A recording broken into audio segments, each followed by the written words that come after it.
Mesías en los Salmos. Los salmos mesiánicos son aquellos que tratan de la persona y la obra del Señor Jesucristo.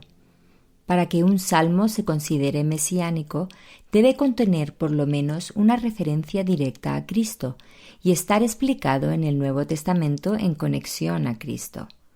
Podemos encontrar 16 salmos mesiánicos en el libro de los Salmos. Hay 3 salmos que no se explican en el Nuevo Testamento, pero que consideramos mesiánicos porque hacen referencia clara al Mesías. El Salmo 24 habla del Rey de Gloria, el 72 nos presenta el reino milenial de Cristo y el 89 nos habla del pacto que Dios hizo con el rey David y que se cumpliría con el Mesías, el hijo de David. Algunos de estos salmos hablan del Mesías en todo el salmo y en otras ocasiones solamente un versículo o un párrafo se refiere al rey Mesías. Para más información sobre estos salmos, mira a los comentarios y también te dejo un enlace en el texto adjunto. El Salmo 22 es uno de esos salmos que trata enteramente del Mesías. Es uno de los 4 que tratan la muerte de Cristo, y el 22 específicamente sobre el sacrificio que Cristo hizo para pagar la deuda del pecado.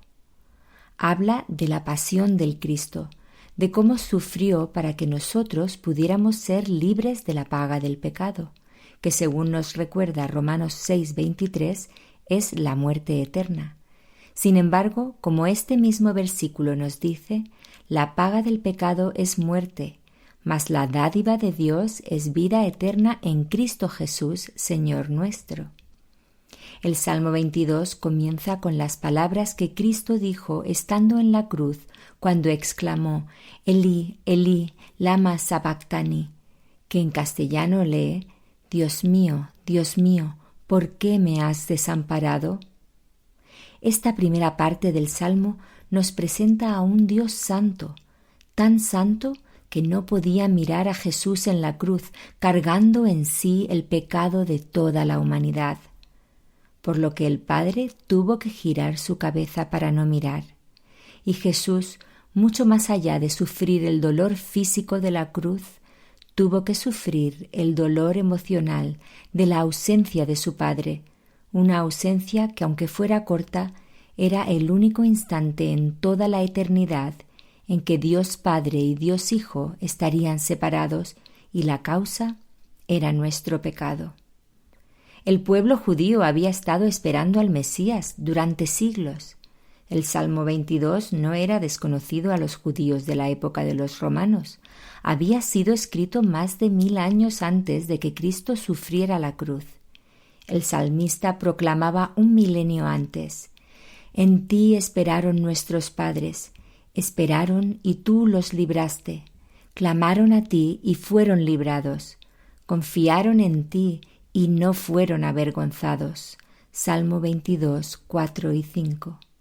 Sin embargo, cuando el Mesías llegó, no lo reconocieron. Lo tuvieron entre ellos, mas no lo aceptaron, sino que lo enviaron a morir en la cruz, derramando sangre inocente. En el Salmo 22, versículos 16 al 18, el salmista escribió siglos antes, narrando exactamente el trato que recibió Jesús en su crucifixión. Me ha acercado cuadrilla de malignos, horadaron mis manos y mis pies, contar puedo todos mis huesos. Entre tanto ellos me miran y me observan, repartieron entre sí mis vestidos, y sobre mi ropa echaron suertes. Justo como narran la muerte de Jesús en la cruz los evangelios, el Salmo 22 ya lo anunciaba como un hecho. Mientras Jesús colgaba en la cruz sufriendo nuestro castigo, los que le observaban gritaban: «Se encomendó a Jehová, líbrele él, sálvele, puesto que en él se complacía».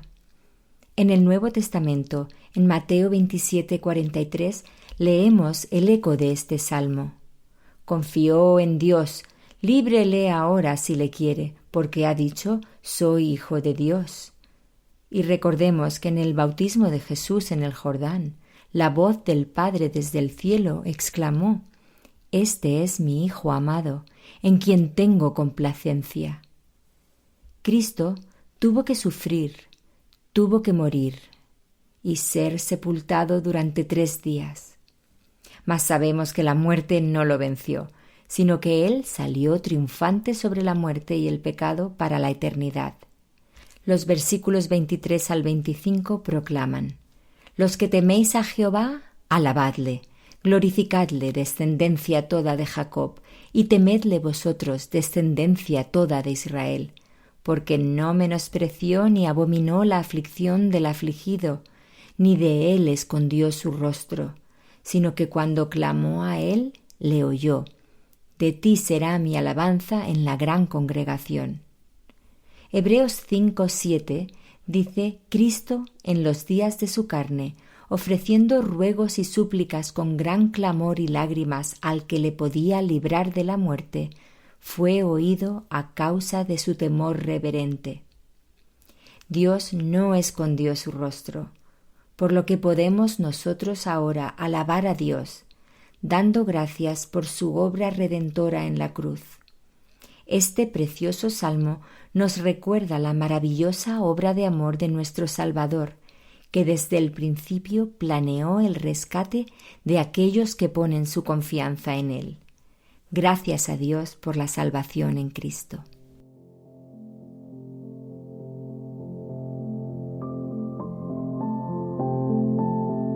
Estás escuchando Reflejos de su Gloria, un programa que tiene como objetivo compartir las enseñanzas de las Escrituras, celebrando la gloria de Dios al conocerle más y mejor.